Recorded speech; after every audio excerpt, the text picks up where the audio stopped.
Hey, everybody. Welcome into the Sunday night recap episode of the Fantasy Pros Football Podcast. It's your host, Dan Harris. Here with me, back after a week off, is Pat, not an actual week off, just a week off the show, is Pat Fitzmaurice. Pat, thank you for joining me. I'm glad to have you back. Laquan filled in admirably for you, of course, but there is no substitution for you here. How are you? I'm doing good, Dan. And I'll be honest, I was kind of glad that if I was going to miss a show, it was last week's show because it was such a disheartening week of football. And I'm very grateful to Laquan. He did a great job in my stead.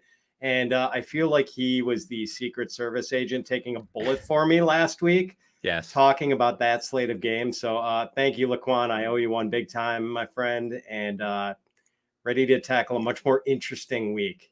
Interesting is definitely the way to describe it on this one. We have a lot of stuff to talk about, so we're going to get into it pretty much right away. But first, I'm going to give you a couple of minor housekeeping issues. The first is, if you want to hear more of my thoughts, of course, please subscribe to The Kickoff. That is a podcast that I do on my own every weekday morning, 10 to 15 minutes. Quick hitting fantasy analysis, my thoughts. I will give you all my thoughts, basically, on today's breakdown of everything on the slate. It is available wherever you listen to podcasts. And if you leave a review for the show, it helps us grow. We also do giveaways like we do here. Also, if you want more fantasy content, join our Discord over at fantasypros.com/chat. So the deal with that is that anybody can join the Discord, okay? Anybody at all, totally free, fantasypros.com/chat. And there are non-premium channels that you can do, talk football with a bunch of people. I'm in there, of course. But if you want the real good stuff, we have a million more channels for our premium subscribers to Fantasy Pros, like Discord Stages, for example, which is basically where you ask us questions live and we pull you on stage and we actually talk to you. It's pretty cool. I'm doing mine tomorrow at noon over at the Dan Harris live chat channel. That's where it is. But also there's AMAs, so you guys can ask us really whenever you want. It's really unprecedented access to us as the analyst, again, if you're a premium member here. So remember, fantasypros.com/chat. Come join, come talk some more about fantasy football. Pat, we begin with trust or bust. We have three names. They're all of different levels. We're going to start with a guy that I recommend as a sit every single week, and every single week he burns me, and it's Hunter Henry. He makes me look like an idiot basically every single week. 2 touchdowns in this one, catching all 4 of his passes for 37 yards here against the Browns. He has scored at least 1 touchdown in 6 of his last 7 games. He has also seen, 4 targets or fewer in each of his last 5 games. Pat, Hunter Henry, trust or bust? I'm as confused as you are here, Dan. The target count, I want to follow the targets. He's scoring touchdowns at a Tunyanian clip, dare I say. This is echoes of Robert Tonyan 2020. And I'm inclined not to trust that. Certainly it helped today when Jonnu Smith was scratched. That seemed destined to increase his targets. It really didn't, but there he is in the red zone again, scoring again. So I tend not to trust it long term. And man, I mean, it's just, he's going to burn us with the touchdowns, Dan. It's inevitable. He's going to make us look bad and continue to score more touchdowns in an Adam Thielen-esque fashion. I just don't get it almost, Pat, and probably because I was on the other side of this game from pretty much every perspective that you could be on the Browns. That's where I was, and I'm watching. I'm like, no, they're going to Hunter Henry. No, don't single him up and let him do the 6,000 juke moves and then be wide open. It was just bizarre. I'm going to continue to call him a bust, man. Bottom line is I'm almost never going to rank him as a top 12 tight end because, like you, targets, and I did the show on Friday. Ryan is filling in for Dan and Kyle in the morning, and he's like, you seem to be fading Hunter Henry. What are you not seeing that others are seeing? And I was like, the targets. That's what I'm not seeing, and he just continues to score the touchdowns. But I'm just not going to rely on it. And there are a lot of intriguing options, by the way, Pat, at this borderline, like tight end one. I mean, we saw Tyler Conklin score 2 touchdowns. Dan Arnold's involved a lot. Pat Freiermuth, when he doesn't fumble in the rain and doesn't have Mason Rudolph throwing him the ball. So there are a lot of guys, and then I'm always just going to wind up fading Hunter Henry. So, yeah, I'm going bust with you. There you go. We'll go down with the ship together. Let's do a little higher end trust or bust here, Pat. So this is not full bust like we're fading him, but more trust or bust as a running back too. And that's Antonio Gibson. Pretty fitting that he goes off against the Bucs in a game where nobody wanted to start him. 24 for 64 on the ground, so not great as a yard per carry or anything, but he does have 2 touchdowns, catches 2 passes for 14 yards. It's less about the touchdowns, and more about the touches for me coming off the bye with 26. So let's just say as an RB2 that you can roll out there and not have to include in every start sit question, Antonio Gibson, trust or bust? I'm going to say trust as an RB2. I still think he's pretty good. Maybe the week off did him some good. He's been playing with this stress fracture in his shin. Maybe he feels a little better. We know this isn't something that's going to heal with just, one bye week, but he did look pretty good against that tough, but maybe not impregnable Tampa Bay defense anymore. Only 2 targets. I think that sort of caps the upside, and that's why we're not talking about him as a potential RB1 and as more of an RB2. But the fact that they did just continue to feed him on the early downs today was encouraging.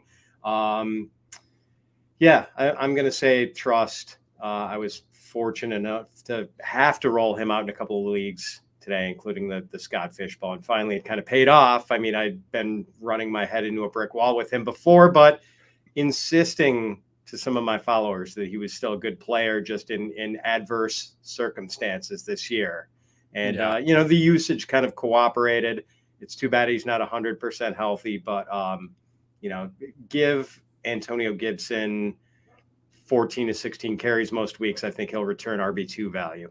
Yeah, I'm encouraged by this, certainly. And we talked about a player, perhaps, that I recommended people sit that did not work out, that you recommended start, which we'll get to in a little bit. Thankfully, most people who asked about Antonio Gibson, the players they were considering starting over Antonio Gibson were just not in the caliber, like still ranked basically as a borderline RB2. So I was able to recommend him at least there. I think the one encouraging thing here, Pat, is that we don't see Washington in a lot of positive game scripts. It was surprising that they were in one here, but they obviously continued to lean on Gibson throughout. And you look at their upcoming schedule, it's not terrible. I mean, Carolina, Seattle, Las Vegas, Dallas, Philadelphia, like they should be able to hang in a lot of those games. And if so, if they're willing to give Gibson this type of workload, that is very encouraging. So I'm with you. I'm going to quote unquote trust. But again, let's talk about sort of where we are. That's sort of as the RB2, low end that you're starting. Last one here, Marcus Johnson, 6 targets, 5 catches, 100 yards, no Julio Jones, and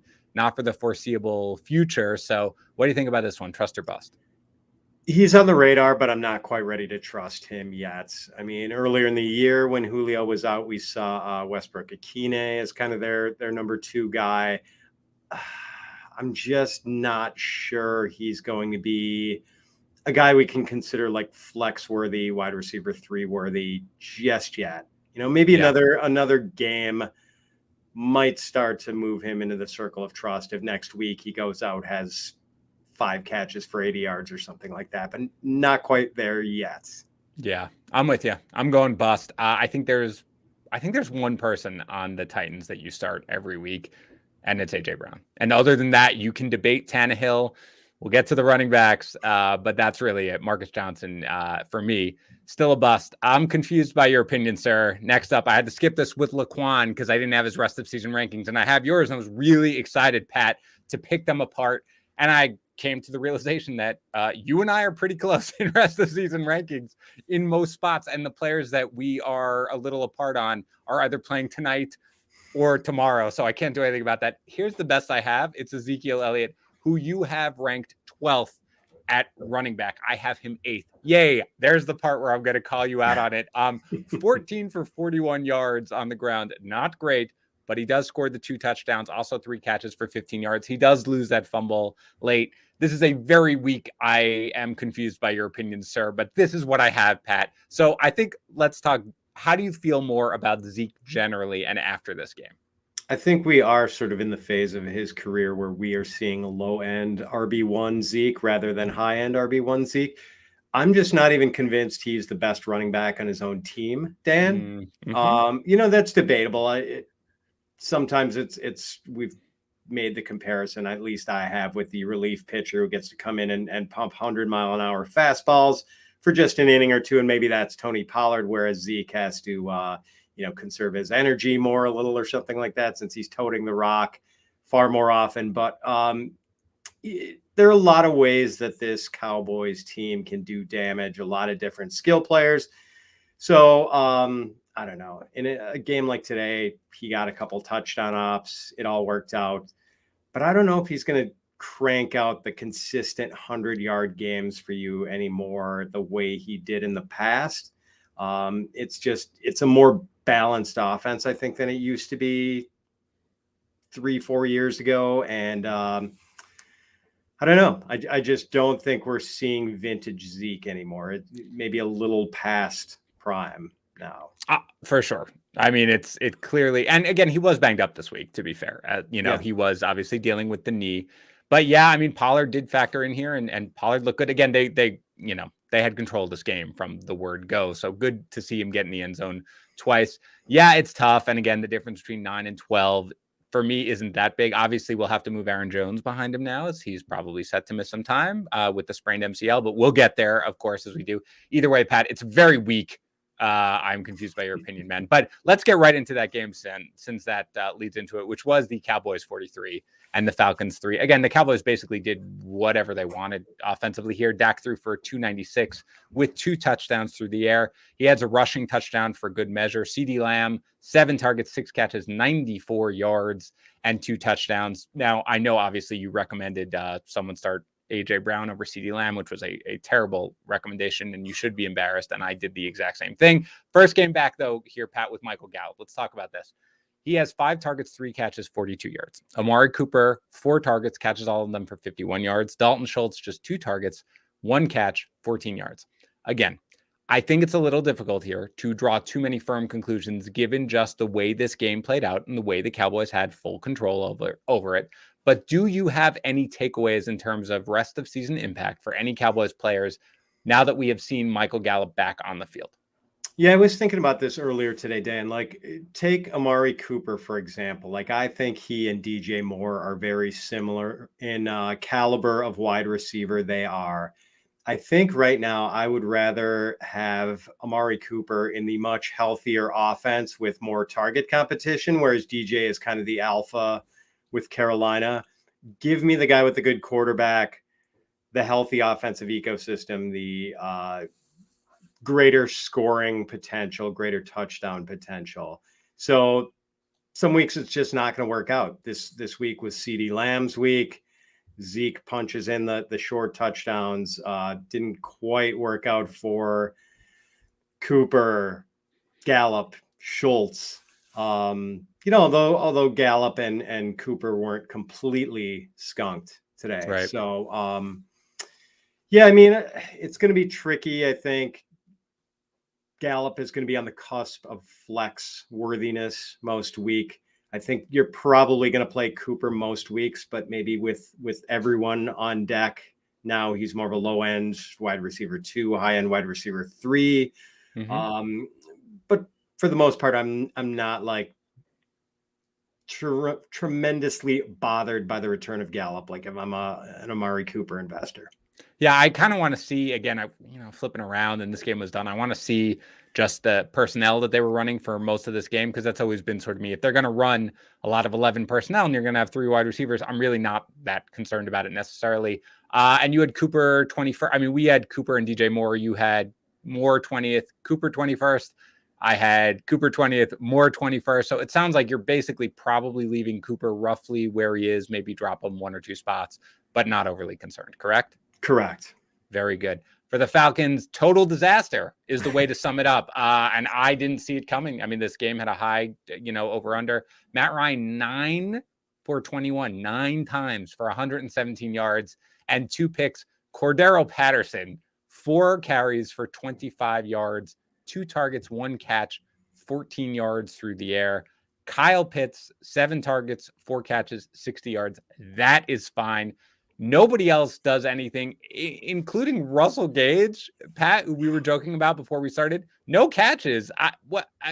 Okay, start with Russell Gage. Can we drop Russell Gage? Is there any reason that we should be answering these start-sit questions about him every single week? No, and that's like depth charts, faulty analysis. I think if you liked Russell Gage just because he was the de facto number 1 with Calvin Ridley away, Russell Gage just isn't good. And I also think that speaks to the kind of quarterback Matt Ryan is. Matt Ryan just throws to the open guy. Like, he's not force feeding anyone because they're the number one receiver or whatever. Even if it was Calvin Ridley, if he wasn't getting open, he wouldn't be throwing to Calvin Ridley. He squeezed one in. I think Kyle Pitts had most of that production on his very first drive of the game. Mm-hmm. And there was one tight windows throw he made to Kyle Pitts. And I'm like, wow, that's the first time I can remember Matt Ryan really trying to squeeze one into a receiver in a long time, because he's just not that kind of guy generally. He takes the open man, and Gage just isn't good. He doesn't get open, so drop him.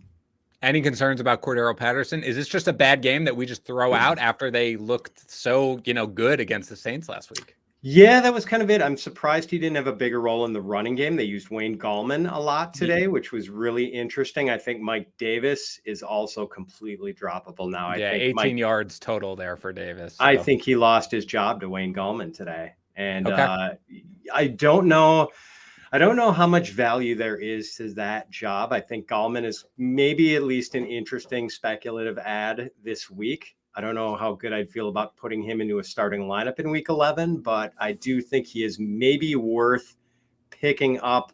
What if we got a better version of Mike Davis in that role that Mike Davis has had all season? And remember, Dan, I mean, people were drafting Mike Davis as like a running back too. Who would have recommended that? I don't know anybody on this podcast who's currently hosting who would have recommended that whatsoever. It's I mean, they get New England next, I don't know, man. I don't know if I think I'm going to roster Cordero Patterson and start him. I'm going to roster Kyle Pitts and start him. And then I just think I'm just staying away from it, man. I'm not chasing the Atlanta running back, whoever it is at this point. Wayne Gallman is a guy who, people got excited about when he was cut and then picked up. Who were like, ooh, Wayne Gallman. No, forget it. I don't care how you look today. Mostly in garbage time.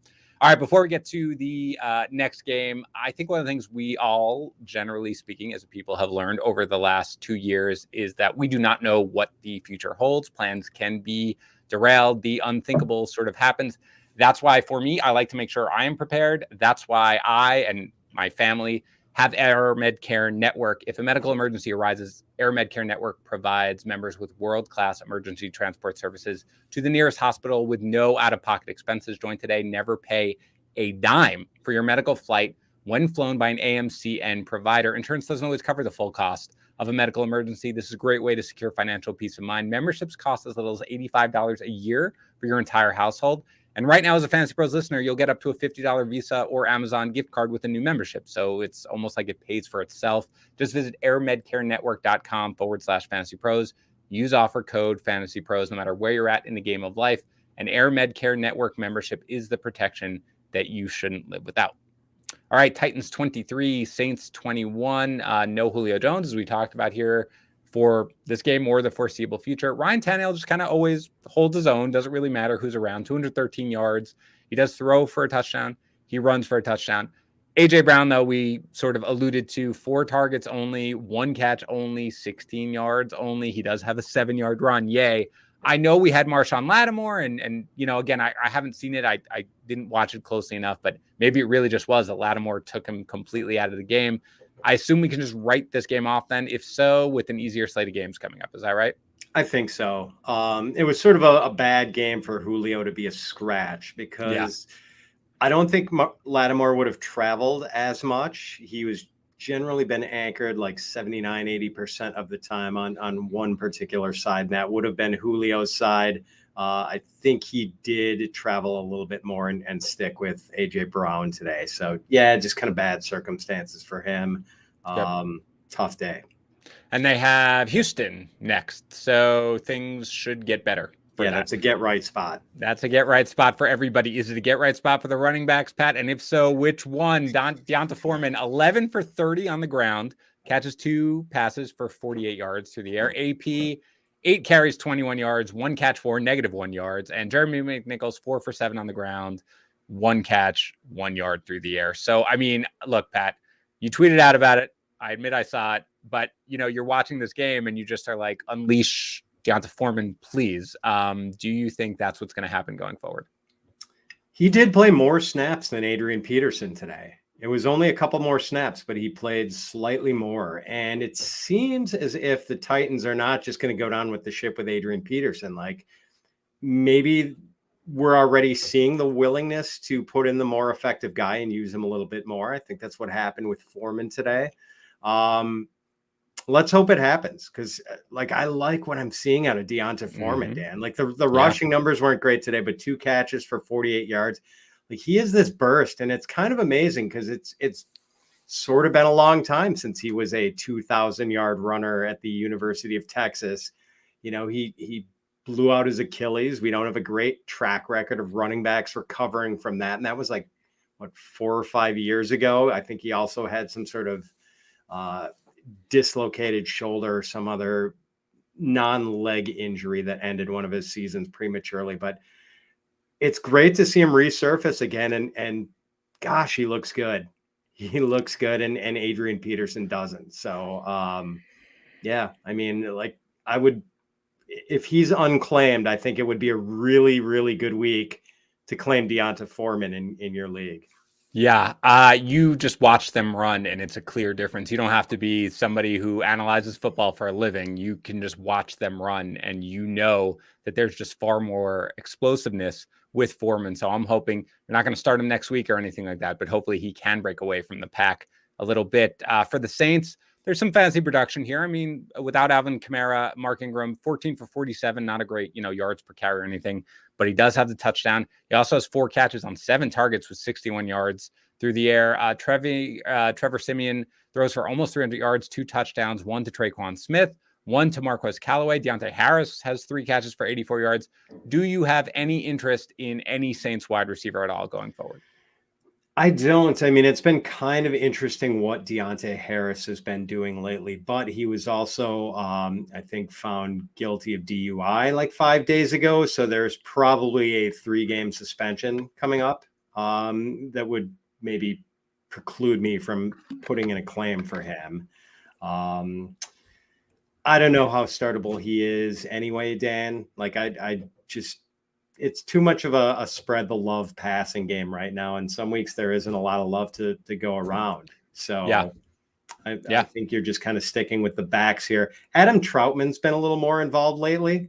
That's where I was going next. Yeah, exactly. He's been getting like 6 or 7 targets basically every game, but he's not doing a lot with the targets yet. It's been, like 7 or 8 yards a catch lately. Yeah. So, plus I think there was another red zone target for Juwan Johnson. He resurfaced on at least one play today. So, I mean, like Troutman's a guy to keep on the radar. I'm kind of interested in him as a dynasty asset, but really just, no one I'm really eager to have on my team in that passing game right now. Yeah, I think the problem with Troutman, almost not the problem with him, but again, 6 targets, 5 catches, 32 yards in this one, is that him being involved further takes away from the available targets for the wide receivers and further makes everyone, less enticing. And again, we are at a point here, Pat, I won't call it a golden age or anything like that, but we do now have, you've got a lot of tight ends who we're sort of fighting for that like 10 through 12 spot every single week who are viable starters. And I think with all those guys there, I mean, we talked about Hunter Henry, obviously, I just don't think there's room for Troutman to be considered this year at the very least. But again, I do think that he takes away, unfortunately, targets from everybody else, not for the real team, but unfortunately for fantasy, meaning it's really tough to start any of them. Colts 23, Jaguars 17. Felt a little bit on the early side that the Colts were just going to run with this one, but especially after the defensive score. But as usual, they sort of let everything hanging around, and it was a close game throughout. They do win. Jonathan Taylor, of course, 21 carries, 116 yards. He adds 8 targets, 6 catches for 10 yards through the air. A little weird. Carson Wentz, only 180 yards. Michael Pittman, 5 targets, catches all of them, 71 yards. I don't know if there's much to say about Pittman, Pat, other than obviously a 15% target share, maybe a little disappointing in this one.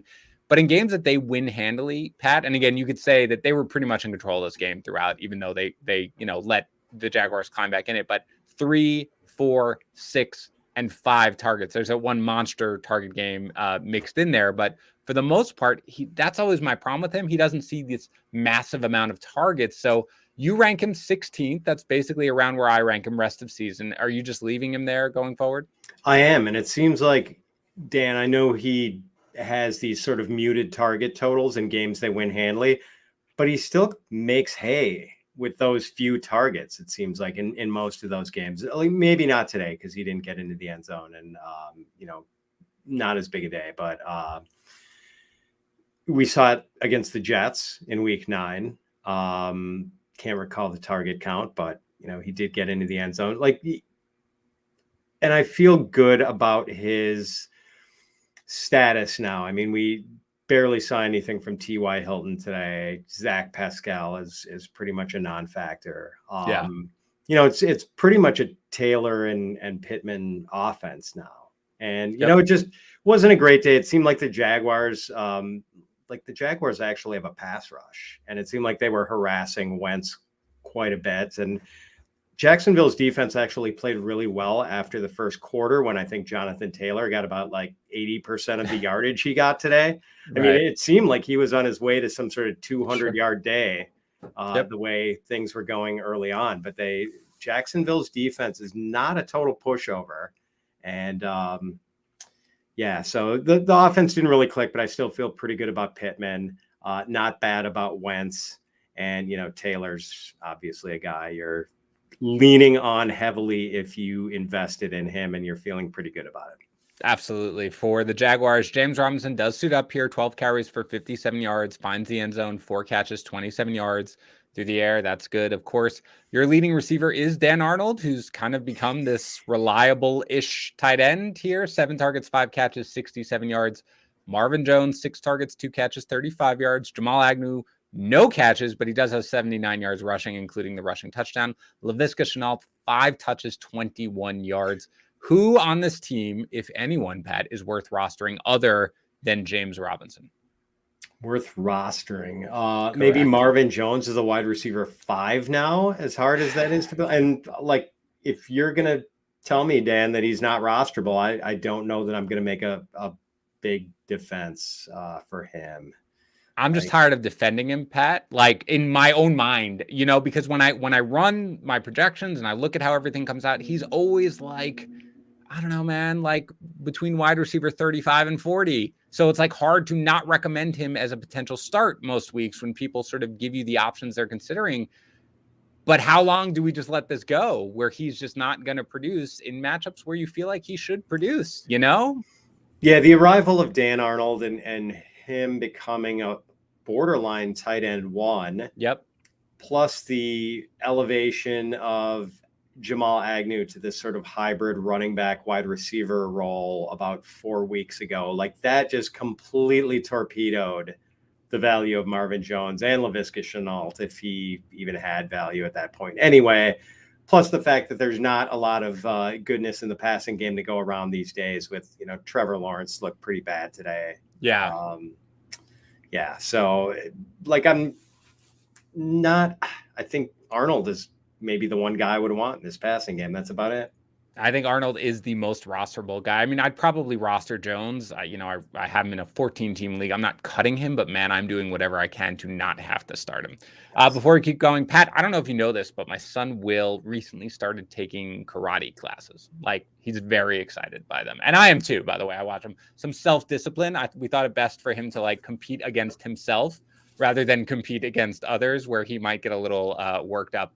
An added benefit to that for me as the father is that he just wants to watch the movie, the original Karate Kid, over and over and over. That ranks 13th on the Dan Harris greatest movies list. He's really into it. So for Christmas, Santa is bringing him some stuff, including a Ralph Macchio signed headband and a signed gi from Ralph Macchio and a framed and signed photo of Daniel LaRusso doing the crane kick to Johnny in the final battle. All of those come from Pristine Auction. Fine. Maybe you're delusional. Maybe you don't feel the need to have Karate Kid memorabilia all over your house. That's fine. Whatever you want to do, because if you want, football memorabilia or something like that, no big deal. They've got 10,000 football items up for auction right now. If you do not believe me, just go check it out. PristineAuction.com. It's totally free to register and sign up for the website. It's free to bid on any item you want. You only pay if you win something. Just check it out. I guarantee you're going to be like, oh my God, there are so many items here and great ones. And because there are so many auctions every single day, everything is basically out there at a price that pretty much you can afford. You can get amazing prices at various things that just slip through the cracks with so many auctions. Go to pristineauction.com. See for yourself, PRISTINE auction.com. If you want $5 in free credits, use our code FantasyPros in the registration field when you sign up so they'll know we sent you. Again, that is pristineauction.com. Use our code FantasyPros. Patriots 45, Browns 7. I was as wrong on this game in every context that you can be wrong about a game. Let's start with Ramondre Stevenson. We were joking beforehand. I ranked Stevenson at a point where when it came to start-sit decisions, I was often telling people to sit. You ranked him opposite, and we're telling people to start. As usual, you are superior to me. 20 carries, 100 yards, 2 touchdowns. Let's add 4 catches for 14 yards through the air. Let's assume Damian Harris is back next week, okay? Because if Damian Harris is not back next week, you're starting Ramondre Stevenson, and you love it, and you're super excited about it. Do you think that Ramondre Stevenson, with this performance and just with how he's factored in lately, is going to carve out a role for himself, even with Harris back? I do think there's a good chance this becomes a sort of Melvin Gordon, Javonte Williams type of situation, or maybe in Aaron Jones, pre-injury Aaron Jones, A.J. Dillon situation, maybe with Damian Harris cast as the Aaron Jones and Stevenson cast as the A.J. Dillon. I do think there is going to be a role for him. I don't think he just becomes, is relegated to, I don't think he's going to be obsolete once Harris gets back. I think the guy who could be obsolete is Bolden. Yep. Because I think Harris could be the passing down guy if they wanted him to play that. I mean, Bolden's you mean kind Stevenson, right? Oh, Stevenson. sorry, Stevenson. Yeah, that's okay. Yeah. I want to make sure. I just want to make sure that I'm wrong. Yeah. I think Stevenson could kind of. I mean, Bolden is like a bigger passing down back. He's not your classic satellite back type guy. So, and Stevenson is better than Bolden. There's no question about that. So go ahead. No, I just I do think they have to give Steven some sort of role. He's good. I mean, he runs with such power. Like, he's fun to watch, and he's shifty. He has nimble feet. That's what got me excited when I saw him in the Sugar Bowl last year, just destroy, completely flay the University of Florida in the feet like that for a big back. Always fun. So with that, are you going to leave Damian Harris, do you think, at RB21 in your rest of season rankings? In that, do you just think that he's Stevenson's really going to more take away from Bolden, or are you going to move Harris down a little bit as a corresponding moving Stevenson up? I'm going to have to move Harris down a little bit.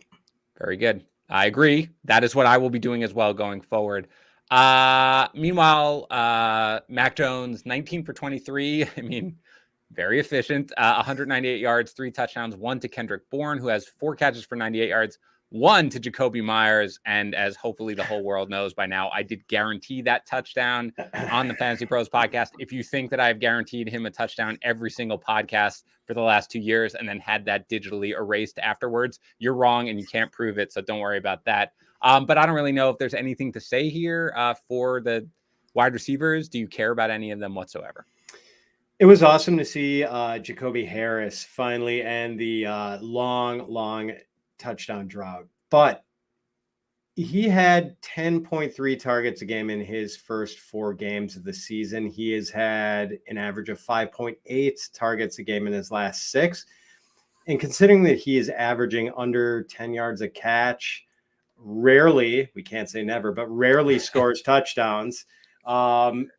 Yeah, he's rosterable, but not really startable most weeks. Yeah. So yet another team where we are not interested in any of the pass catchers. And there's so many of them right here that it's getting difficult sort of to hang in there. For the Browns, it's just bad. I mean, Baker Mayfield bad, 11 for 21 for 73 yards. He does have a touchdown and a pick. He then leaves late with a knee injury. I haven't seen the severity of it, whether they were just being overly cautious because the game was over. Dearness Johnson does come through as the fill-in, as he did last time, 19 for 99 yards on the ground, plus 8 targets, 7 catches, 58 yards. Expect him to go back to his former role once Nick Chubb gets back. Austin Hooper scores the touchdown, but just 4 catches, 25 yards. Jarvis Landry, 5 targets, 4 catches, 26 yards. Donovan Peoples-Jones, 5 targets, 1 catch, 16 yards. I mean, I asked this with another team at this point with the Jaguars. Do you roster really any Brown other than the running backs? Yeah, like maybe Landry.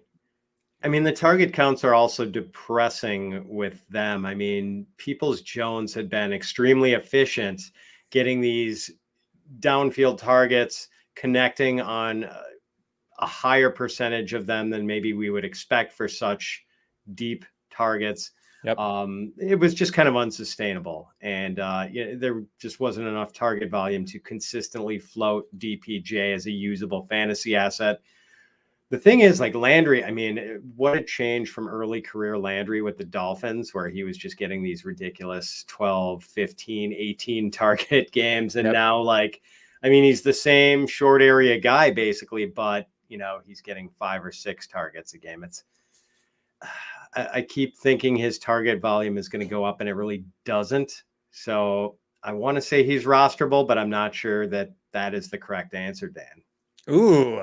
Thank you for invoking my catchphrase. I think he probably is, and I think I'll hold on to him in the same way as Marvin Jones at every time.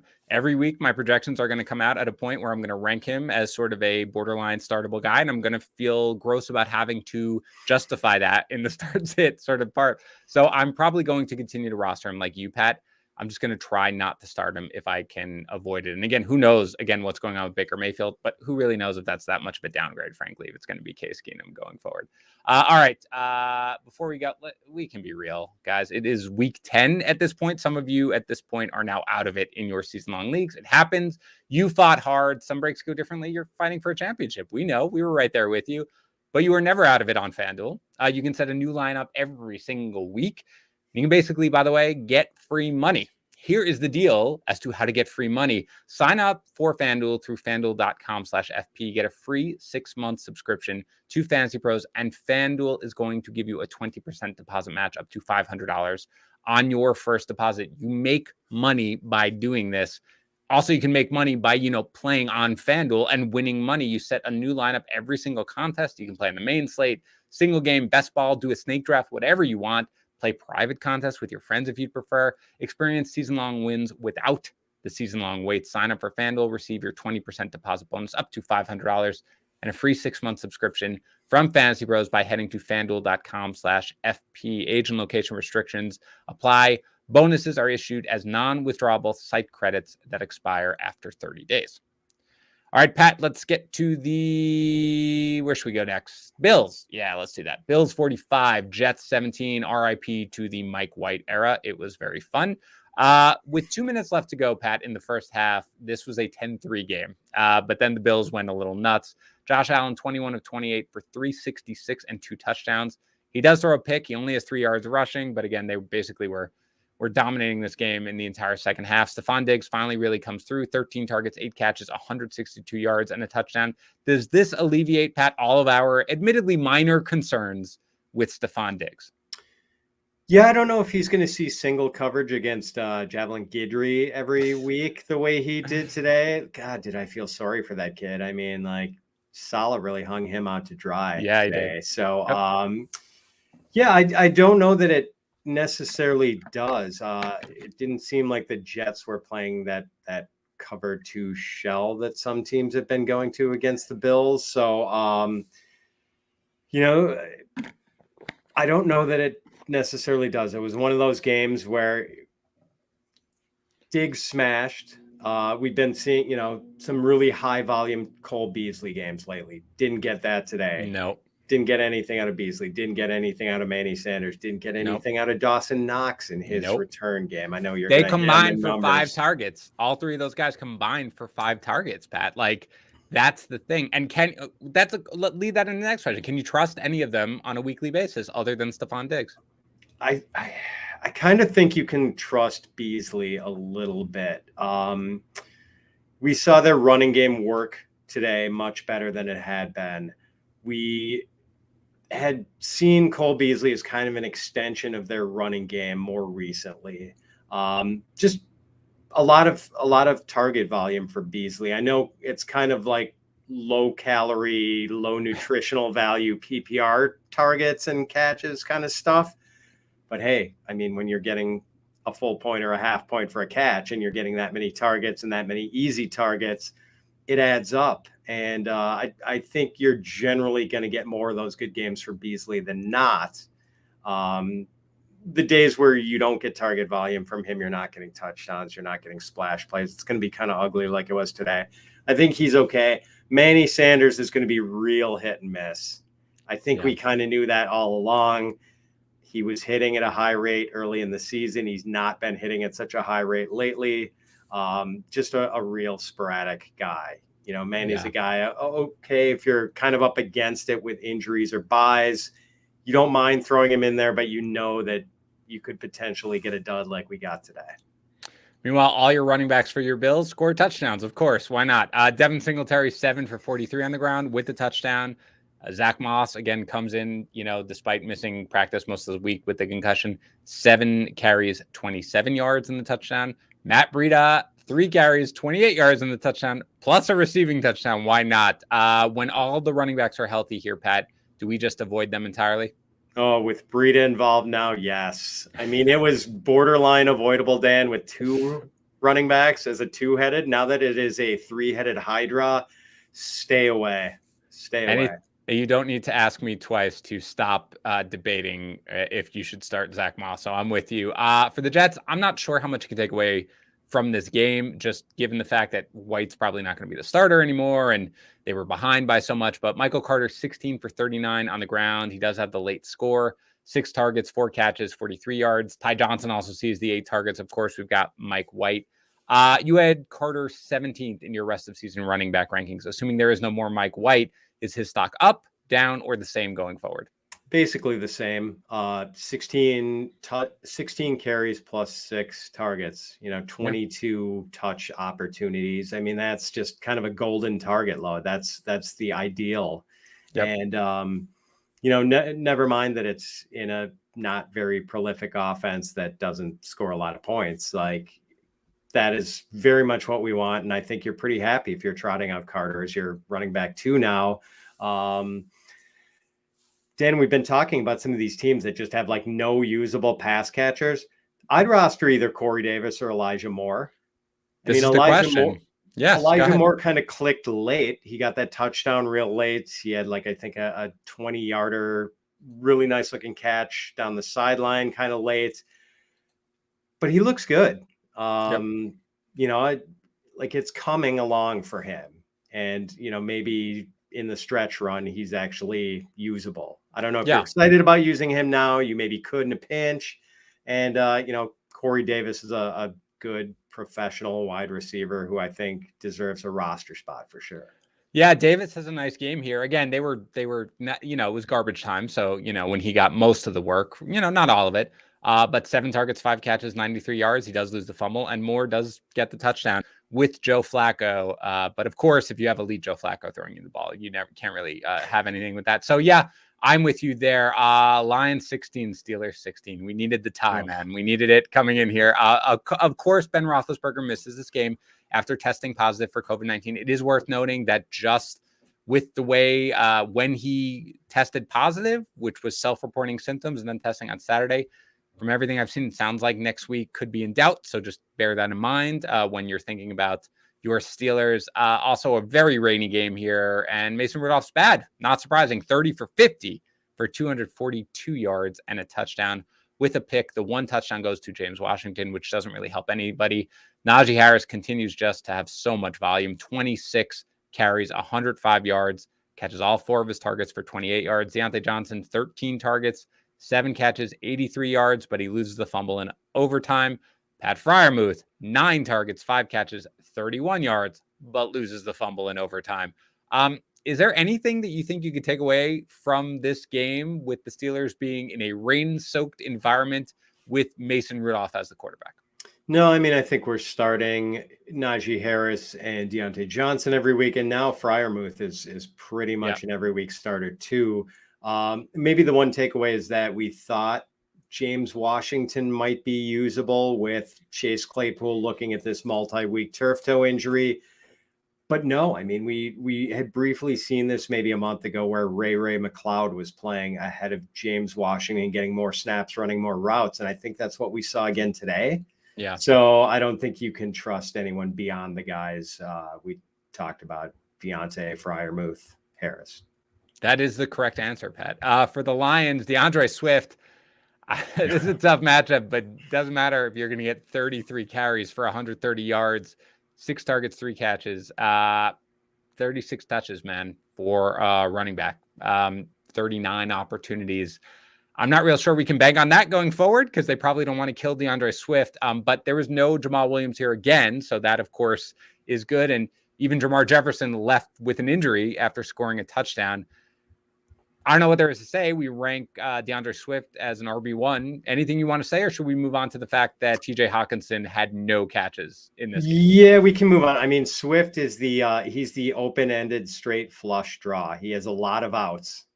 You have a good run defense. He can catch passes. He can catch, get 100 receiving yards and strangely enough, that's what I thought might happen against the Steelers, who are better against the run than the pass. But no, it was all running today. So Swift is terrific. No brainer, must play every week. And TJ Hawkinson. So I saw one place that had him at 1 target. I saw another one that had him at 0 targets. But no catches after seeing 31 targets in the last 3 weeks. What do you make of this, Pat? Yeah, 10 catches on 11 targets the week before for 89 yards. I have no idea what to make of that, Dan. It was weird. I mean, Mike Gesicki had been red hot. No catches. But he at least saw 7 targets. He did see, right? Yeah, that's the difference. So I have no idea why he was so left out of things this week. That was again. Just got to see. I want to see what his route participation was. Was he just blocking in line all game? Maybe. Maybe it was just the rain, and he was under duress, and it is Jared Goff. So who knows? But unless I see something crazy that suggested that his usage is really going to change long term, I'm not really that worried about TJ Hawkinson from this. Any interest in anybody else? I'm on Ross St. Brown, 6 targets, 4 catches, 61 yards. Khalif Raymond, 6 targets, 4 catches, 29 yards, or continue to ignore Lions? Yet another team where we are putting yellow police tape around their pass catchers. Very good. Washington football team 29, Bucks 19. We already talked about Antonio Gibson. Taylor Heineke, 256 yards with a touchdown to DeAndre Carter. Terry McLaurin, 8 targets, 6 catches, 59 yards. Another Meg game. He did leave the game briefly with a collarbone injury, but he came back. I don't know, man. Anything to say here at all about McLaurin or really anybody else for Washington? No, I think all the McLaurin enthusiasts who recognize his talent are going to have to continue to dream about a better quarterback situation in 2022. Yeah, just frustrating. And there does not sound optimistic that Fitzpatrick is going to come back at all this season. So that is unfortunate for the Bucks. Just not sharp, Pat, is the way I think I would describe their whole offense. And maybe it was because of the bye week, but it was against the defense that had been beatable all year long. And they lost Chase Young very early on in that game. So Brady, 23 of 34 for 220. He does have 2 touchdowns, does throw 2 picks, one of which certainly wasn't his fault. But still, Mike Evans was basically invisible the entire game until kind of that late, breakaway for the 40-yard touchdown. Winds up with just the 2 catches on 3 targets for 62 yards overall. Chris Godwin sees the targets, 8 targets, 7 catches, 57 yards. Leonard Fournette, very involved in the passing game at least, 10 total touches, 92 yards. I don't know, man, just a sloppy game out of the bye that we can disregard or what? It was. What was weird, and I can't really explain, Dan, is that they had 16 wide receiver targets only, the Buccaneers, in a game where they trailed throughout. I don't understand that. 8 for Godwin, and then 8 spread between Evans and Tyler Johnson. Yeah. So that was weird. That Fournette more targets than any of them, but a very inefficient 45 yards on those 9 targets. Just kind of sloppy coming out of the bye. Yeah. They did look rusty. One thing I would add, Dan, that we have seen Tampa Bay as this skull and crossbones matchup for other teams in the running game. Mm-hmm. I don't know if we should anymore. granted some of the games against them by running backs lately, like today, Antonio Gibson, the week before, Alvin Kamara and the Saints, the week before that, Khalil Herbert, not super efficient games, but these guys are producing decent, usable fantasy numbers against the Buccaneers, whereas we weren't seeing that earlier in the season. And today, Vita Vea was carted off, and he is just a block of granite in the middle of the line. That run defense is not going to be as good without Vita Vea. So I don't think you're fearing the Buccaneers as much in the weeks to come. And presumably, if a 350-pound guy gets carted off, it's not something that's going to be a day-to-day injury. So, I don't think you're totally steering away from running backs in a matchup against the Bucs anymore. But you make a good point in that I don't necessarily know if you needed to over the past few weeks. Even you go back the week before that you were even mentioning, Philadelphia didn't really try to run. But when they did, Miles Sanders had success on the ground and everything like that. So it is something where I do think that fantasy managers generally look at the Bucs run defense, which is a great run defense, of course, but they just are like, oh God, I've got to find another option. And you don't necessarily have to do that, especially as you're talking about with Vea. Carted off today. I'm looking at their next opponent is the Giants. That should be Saquon Barkley. So that hopefully we'll see. So hopefully that'll be an interesting one. Panthers 34, Cardinals 10.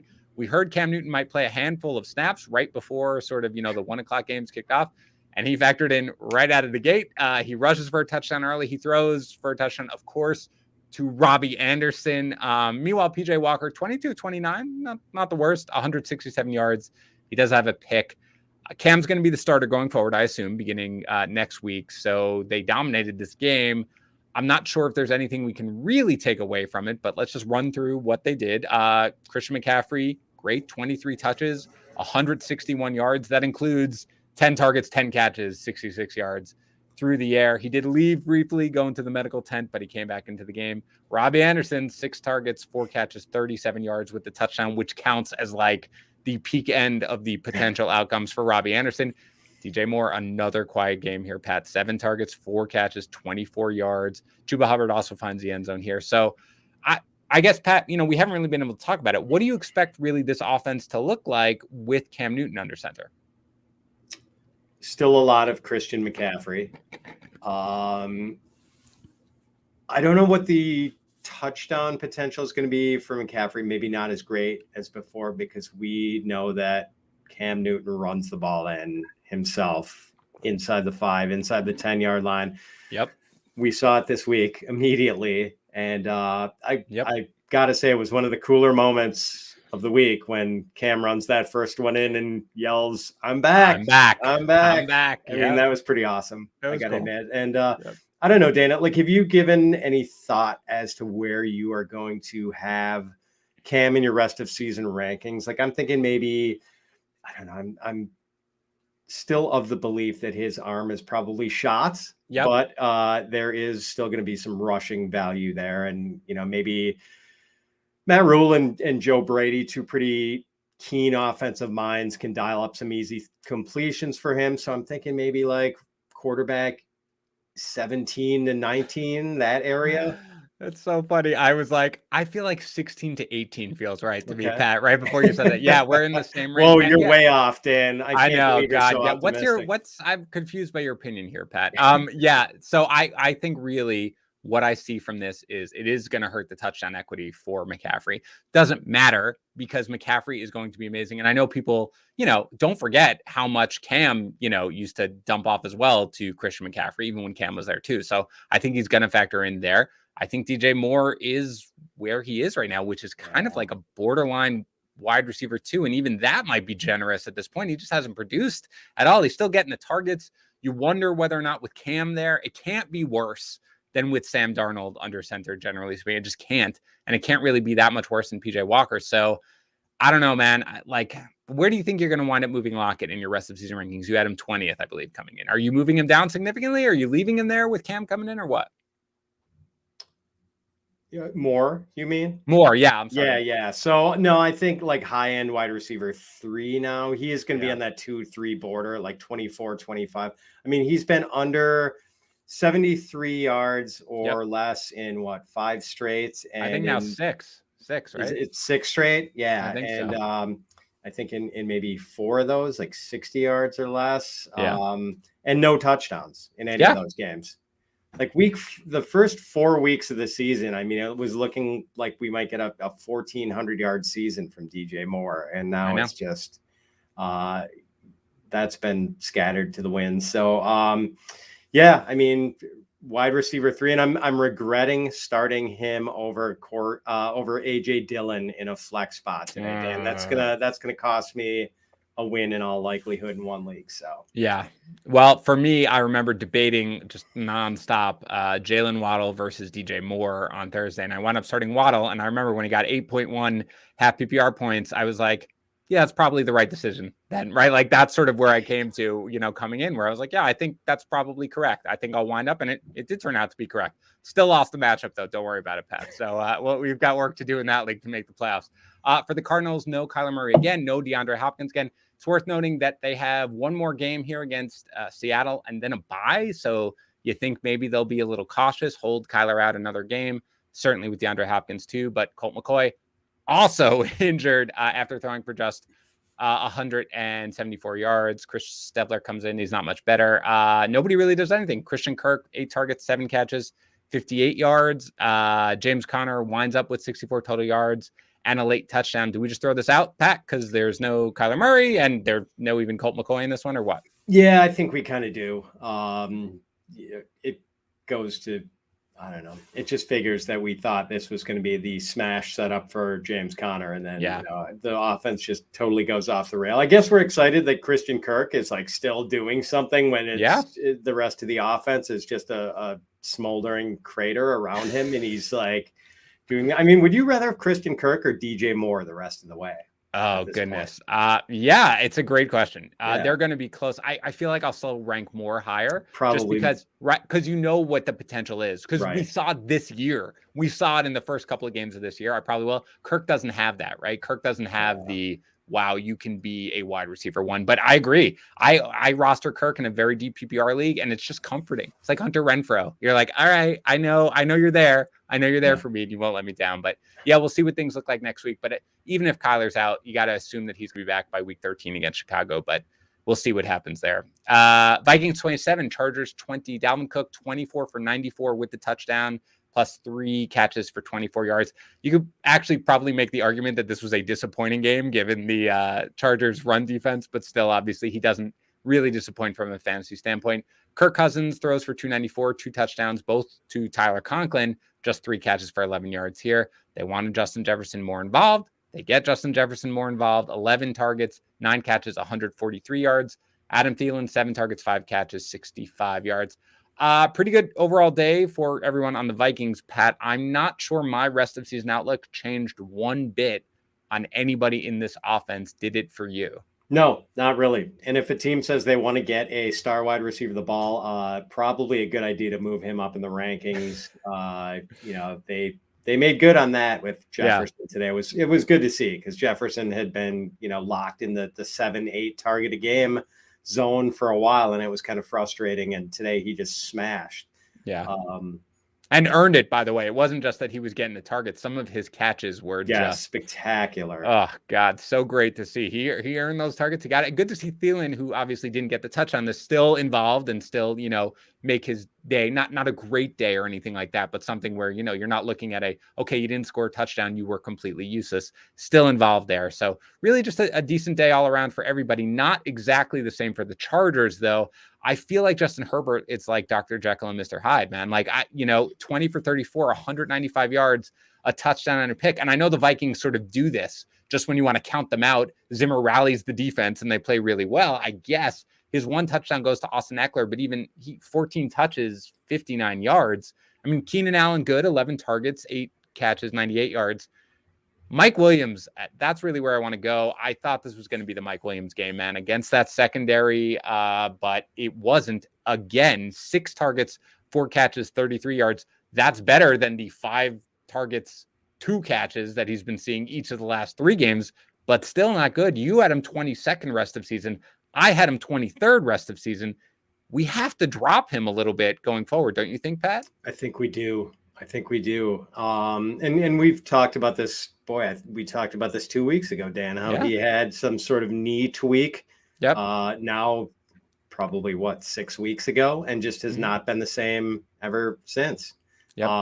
So yeah, that's an ongoing concern. Today he could have had a touchdown late. Yes. Kind of juggled it. Yes. That's the one thing, by the way, we should say like twice, by the way, Pat, because they had like a very similar slant play to him earlier, right by the goal line where they just couldn't convert. They looked for him there. He makes one of those catches.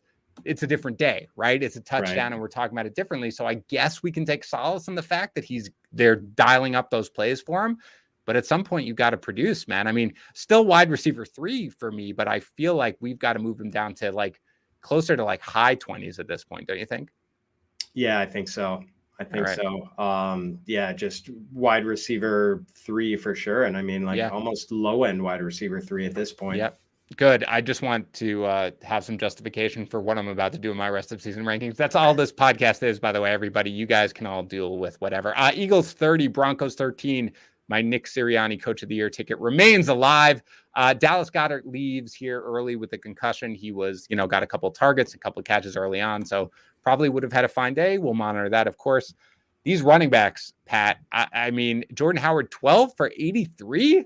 Boston Scott, 11 for 81, plus 2 catches for 24 yards. They've got the Saints next. Miles Sanders is obviously eligible to come off IR, but let's say he doesn't. Against the Saints, are you going to start either one of these running backs? Oh, my goodness. I'm not going to be eager to, Dan, and I won't have that decision to make because I don't have either guy anywhere, and I'm kind of glad I don't. Right. Boy, it would be an easier decision, no offense, if they were going against your Jets.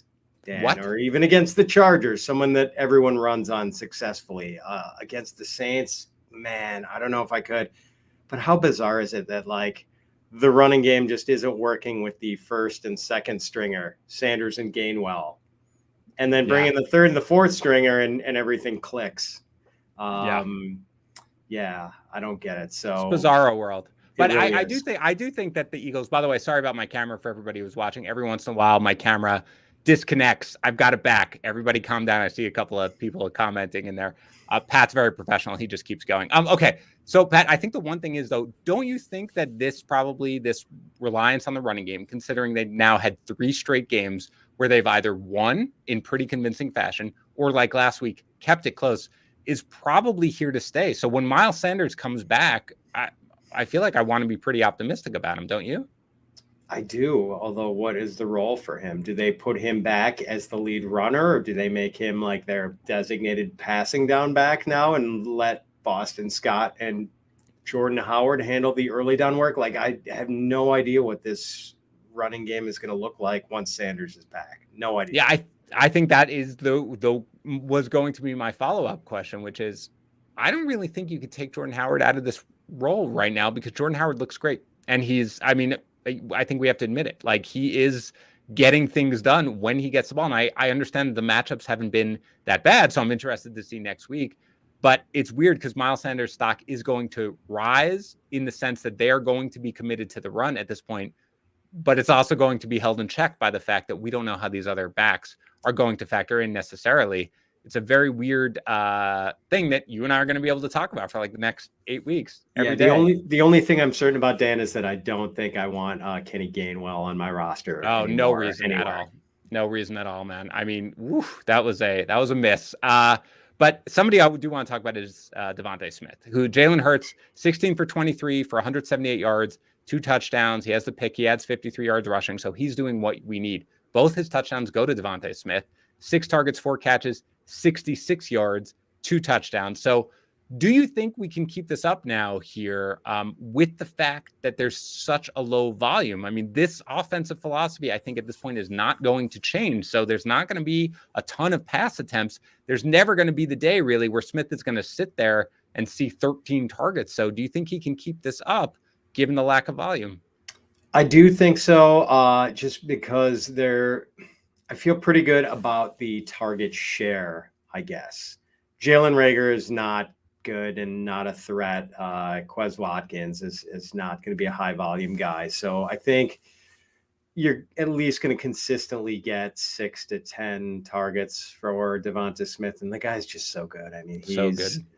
an artist as a route runner, an absolute artist, and really good at the catch point. I mean, that first touchdown was a beaut. And credit for Hurts. He made a great throw on it too. Just perfect throw over the defender's head in the end zone down the right side. Just lovely. Yeah, I'm really excited about what we're seeing from Devonta Smith. And from it's happening with a guy who is not a very good, very consistent passer. Yes. He's getting this done with, kind of a running scattershot, inaccurate quarterback. And man, like this guy's future is really bright. Smith is going to be a top 10, top 15 receiver for a long time.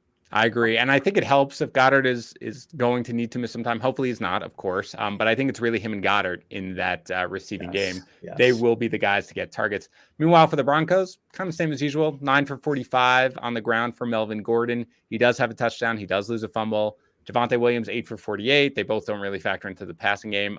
Usual deal as always. You just kind of start both guys as low-end RB2s every single week and don't worry about it. Yep. Same old.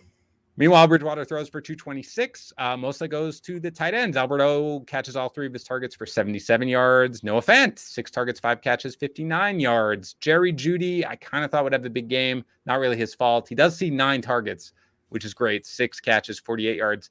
How about Cortland Sutton? 3 targets, 2 catches, 29 yards. He is not getting the targets, Pat, now that Jerry Jeudy is back. So rest of season outlook on Sutton. Not good. Low end wide receiver 3. Yep. Mid-range wide receiver 3. Judy's return has just gutted his value. Yeah. And weirdly, it's had almost no impact on Tim Patrick's value. I know. He's still like a 6 or 7 target a game, 4 or 5 catches, somehow find a way to, have one big one, maybe score a touchdown. Like he's the same guy.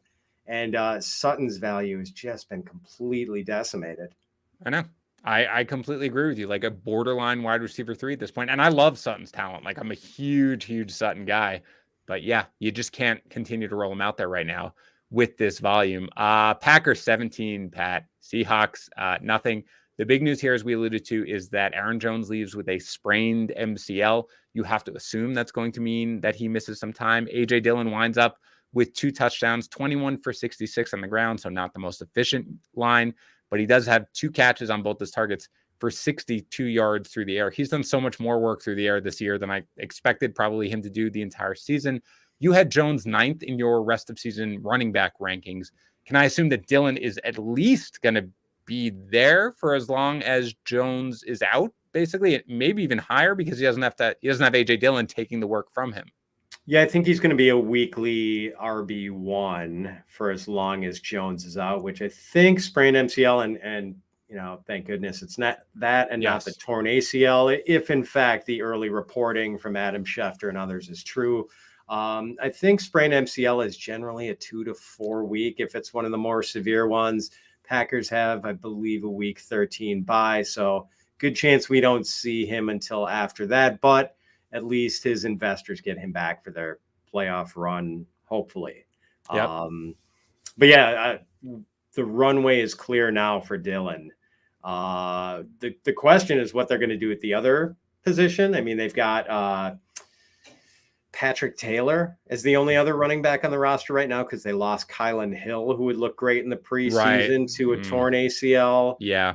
On a kickoff return. So, Patrick Taylor is this UDFA who played at Memphis. He did have, I think, 29 touchdowns over his junior and sophomore seasons. So, yeah, I mean, sometimes it's more about opportunity than pedigree at the running back position.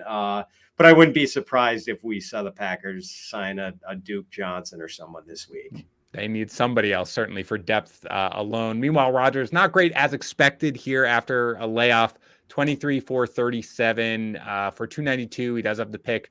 Devonta Adams, 11 targets, 7 catches, 78 yards. Again, it was snowy. He hadn't practiced with the team in 10 days. I assume we can just kind of write off what we saw in this game. Is that fair? Yeah, he was really rusty. Man. I have not seen Rodgers like that off with his ball placement in a long time.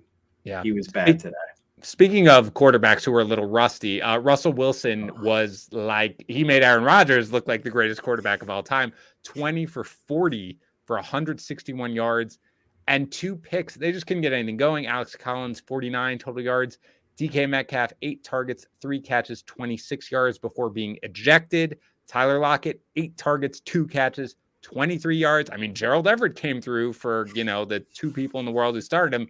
All 8 of his targets caught for 63 yards. I mean, Pat, again, sort of like the Packers, we just throw this entire thing out because Wilson was just so rusty and bad, or what? I think so. It was pretty weird that those two combined, Lockett and Metcalf for 16 targets and 49 yards, 3.1 yards per target. That was pretty bad. Dan, I mean, I think you do throw it out, although the Packers, and I'm not trying to be too much of a homer here, their defense has been really tough. Like, this is the best I've seen a Packer defense play in a long time, and they're doing it somehow without Jair Alexander. Yeah. Maybe the best cover cornerback in the league, and Zadarius Smith, their best pass rusher. Like, whatever Joe Barry is doing.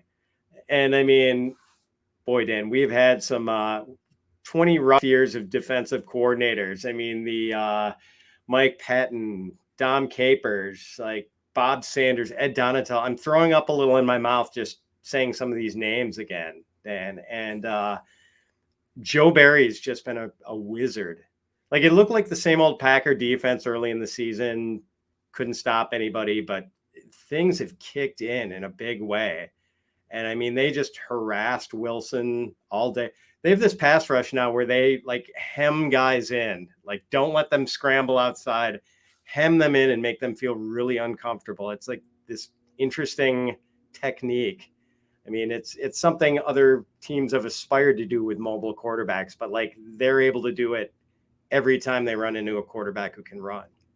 You know what, man? Because I have so much respect for you, I'm going to allow you to have complained about anything with the Packers coaching staff over the last 20 years while I sit here slowly dying inside for the last 40 years, but it's fine. I get it. I think the Packers defense is probably better than it's given credit for, but I think this one was so much on Wilson. I mean, you watched it, Pat. Some of those throws, you were just like, what's happening right now? And you understood he'd be rusty on the deep ball at least, but man, there was a lot. He also seemed uber indecisive as well. And maybe part of that was a pass rush, but he really just seemed rusty. He seemed like a rusty quarterback that, hopefully things will get better, sometime soon. And their next game comes against Arizona. So we'll see about what we've got there.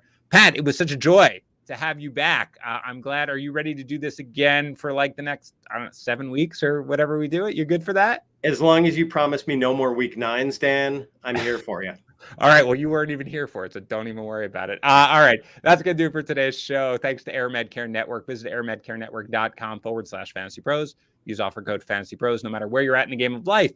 And Air Medcare Network membership is the protection you shouldn't live without. Thanks also to Pristine Auction, whether it's Karate Kid memorabilia or just football items. Go to pristineauction.com. Check out any of the thousands of auctions that they have every day. PRISTINE auction.com. Finally, thanks to FanDuel. Sign up with FanDuel. Receive a 20% deposit bonus up to $500 and a free 6-month subscription here to Fantasy Pros by heading to FanDuel.com/FP. We're going to talk to you tomorrow on our Waiver Wire show. There'll be some interesting names. So until then, rest easy, enjoy Sunday Night Football. We'll talk to you then.